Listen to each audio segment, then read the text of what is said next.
Esse é o quarto vídeo do módulo 3 sobre interfaces, e a gente vai falar mais um pouquinho sobre a diferença entre classe abstrata e interface. Quando a gente começou a falar sobre interfaces, a gente discutiu essa ideia de que o foco é na interação entre os objetos e não nas propriedades intrínsecas deles, né? Então, por exemplo, a gente se refere aos objetos que eu posso desenhar e clicar, então essa ideia de que como eu interajo com eles. Então, tem interações em cima, por exemplo, de métodos, paint e click, né? E esse conjunto de métodos a gente chama de interface de métodos. E a gente falou que as classes a gente se refere como substantivos, né? Então, aqui o objeto X é uma figura, né? Então a gente usa esse is, a. Então, figura, frame e aplicação principal e assim em diante. E para as interfaces a gente usa adjetivos, né? E essa ideia de se comportar como alguma coisa. Então, o objeto X se comporta como um visível, como um comparável e assim em diante.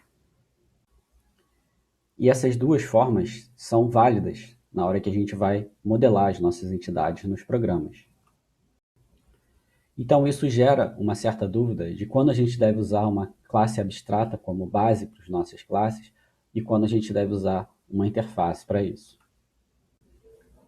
E aí a gente discutiu que a gente vai usar a mesma hierarquia de classes quando a gente quiser um arcabouço, né, para um grupo dessas classes, subclasses, que tiverem propriedades similares. Então, o exemplo das figuras é um exemplo de usar uma classe, né? A gente tem uma classe abstrata figura que tem algumas propriedades que são comuns a todas as figuras e as subclasses vão herdando dessa classe abstrata. E por outro lado, a gente vai usar interfaces quando a gente tem funcionalidades em comuns, só que para classes que são totalmente diferentes. Então, elas não têm um arcabouço comum para se basearem, dado que são só as funcionalidades que são comuns, e não as propriedades em si. E aí no projeto a gente usou a classe de visíveis, né, para representar coisas que são desenháveis e clicáveis. E aí tanto os nossos botões, que é dos menus, quanto as figuras, né, que estão em hierarquias de classe completamente diferentes, têm em comum essas funcionalidades. Para as classes abstratas, a gente usa a palavra reservada extend, quando a gente quer criar uma subclasse, e para as interfaces, a gente usa a palavra reservada implements, quando a gente quer que uma classe implemente aquela interface. E a gente está usando essa nomenclatura de ser e de se comportar como para diferenciar entre classe abstrata e interface. Então, quando a subclasse rect estende a classe abstrata figure, a gente diz que um retângulo é uma figura. Mas quando a gente tem uma classe botão que implementa uma interface visível, a gente diz que um botão se comporta como um visível. Isso é só uma nomenclatura nossa, tá? Não é nada oficial de programação orientada a objetos, não é nada que eu tirei de algum livro. Só uma ideia de como a gente pode pensar sobre essa diferença entre classe abstrata, interface e as subclasses e as classes que implementam essas interfaces. E uma coisa que a gente ainda não falou muito sobre, mas que é muito importante, é que tanto essa ideia de estender como de implementar, isso cria uma relação de subtipagem, mais especificamente uma subtipagem nominal. Então, quando eu digo que um retângulo é uma figura, eu também estou dizendo que um retângulo é um subtipo de figura. Tá? Assim como quando eu digo que um botão se comporta como um visível, isso também significa que um botão é um subtipo de visível. E é nominal porque eu estou dando nomes, né? Então, aqui eu estou dando o nome do supertipo e aqui eu estou dando o nome do subtipo. A gente vai falar ainda mais sobre esse conceito de subtipagem, mas a gente já tem uma boa intuição do significado disso, porque a gente usa subtipagem o tempo todo em programação. E essa noção de subtipagem é a que eu posso usar um valor de um subtipo em qualquer contexto em que eu espero um valor do supertipo. Então aqui, por exemplo, eu tenho uma função que espera uma figura e essa função usa essa figura nesse contexto aqui.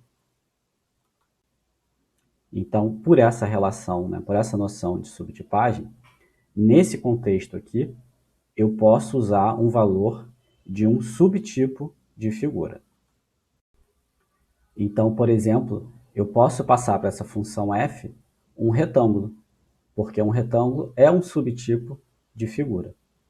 E a gente sabe que o retângulo vai ter essa propriedade. Justamente, né, o retângulo é uma figura. Então, se o retângulo é uma figura, ele obrigatoriamente tem esse campo x aqui.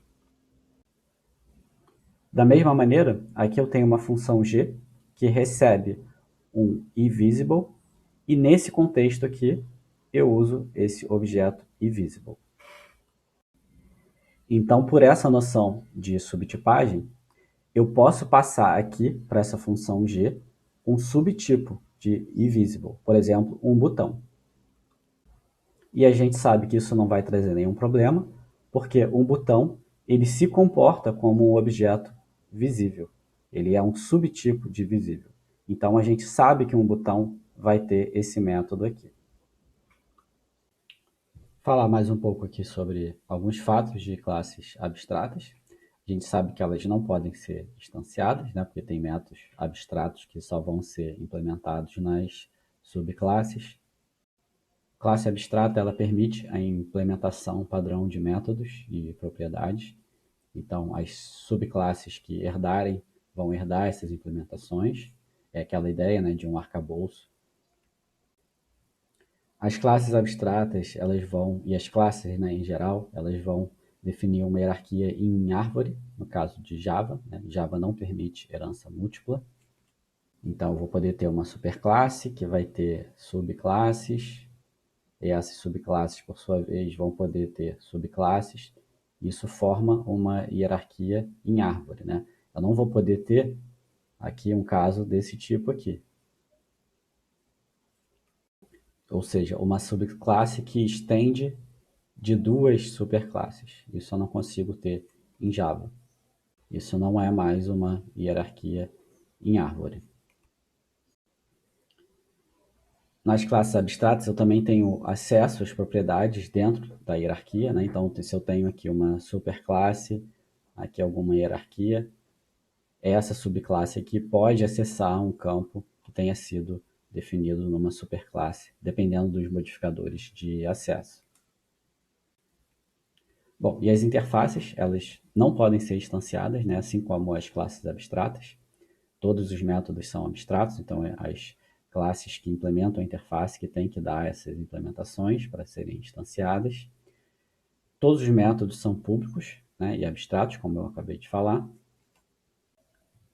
No caso de interface, eu posso ter uma hierarquia em diamante. Né? Então aqui, por exemplo, se eu tiver uma interface, aí eu tenho duas interfaces que saem de uma interface, e aí eu posso ter uma subclasse aqui que implementa essas duas interfaces que tem um ancestral em comum aqui. Isso não tem problema, porque as implementações todas vão vir só aqui na subclasse.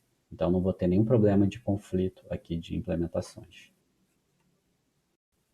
Bom, então a gente já fez aí um bom apanhado dessa diferença entre classes abstratas e interfaces. Então vamos aqui aos exercícios. O primeiro exercício é por que muitos autores consideram herança múltipla como uma prática ruim. Tá? Então, considere o problema do diamante na sua resposta. Então, isso é uma pergunta para vocês pesquisarem aí na internet, que vocês conseguem achar sobre isso. E o segundo exemplo é descrever um caso de uso para a classe abstrata e um outro caso de uso para interfaces, e justificar a escolha em cada caso. Tá? Então, claro, não é para usar os exemplos que a gente vem usando em sala, né? Nada muito parecido, para usar a criatividade ou projetos que vocês já tenham trabalhado. E com isso a gente encerra esse quarto vídeo do módulo 3 sobre interfaces.